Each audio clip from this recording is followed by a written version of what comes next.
I'm Dan. I'm Orion. And we're Rhymes with Runt. And we just saw Skyfall. We did? Well, I did. We did. You were watching Chicken Little too, apparently. I thought I was. This is the 23rd adventure for our favorite super spy, James Bond, and returning as the title character is Daniel Craig. Judi Dench is back again, reprising her role as everybody's favorite cougar, M. I would do Judi Dench so hard. On camera. That's gonna go in the video. I'm serious too. I would do it. We have two new Bond girls this time around, in Naomi Harris and Benicia Marlowe. Nailed it.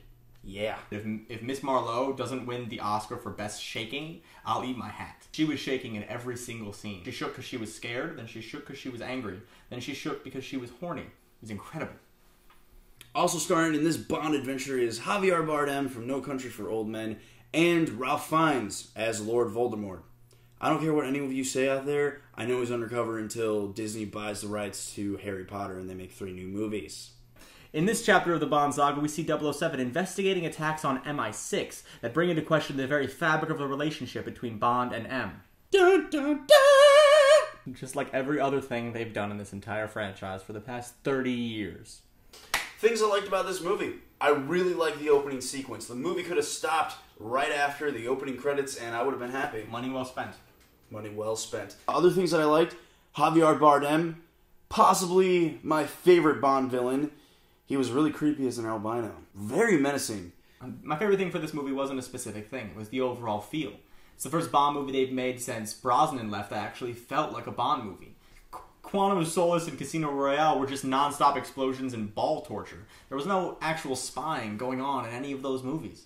And a few dislikes about this movie. None of them were anything specific to Skyfall by itself, just things that are bad in action movies in general. A pistol can shoot 25 rounds without ever running out of ammo, but a woman with a submachine gun can only take 1 shot before there's nothing left to do, and she just has to stand there with a fully reloaded assault rifle while the bad guy gets away.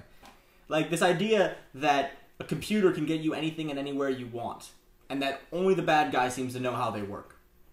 What I disliked about this movie was a weird, out-of-place sex scene that was kind of creepy, and apparently sexual predator laws don't apply to James Bond. Bond is magic because he doesn't need keys to start up a bulldozer or need to know how to drive it to run over cars.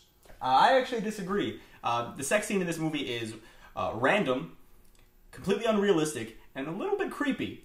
Like all the great Bond sex scenes are supposed to be. It's not supposed to be 2 people in love who share a realistic night together. It's supposed to be James Bond having sex with a model as they jettison from a moon rocket. And that's what this was. Stupid, but in the best way possible. Overall, great Bond film. Going back to the classics, which I think everyone can agree, yes. Best Bond movie since The World Is Not Enough. The first Daniel Craig Bond movie that actually felt like a Bond movie instead of just a British Die Hard. I'm Orion, this is Dan, we're Rhymes with Runt, this has been Cheap Seats. We'll see you guys next week with our next review.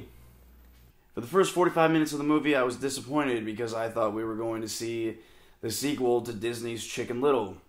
When no chickens appeared on the screen, I was very disappointed, and Orion told me that we were not going to see the sequel to Chicken Little. But it was okay. I just want to repeat that I would do Judi Dench right here on camera. Right now. So hard. Right now. I don't care if she's 106. Damn, knock the dust off.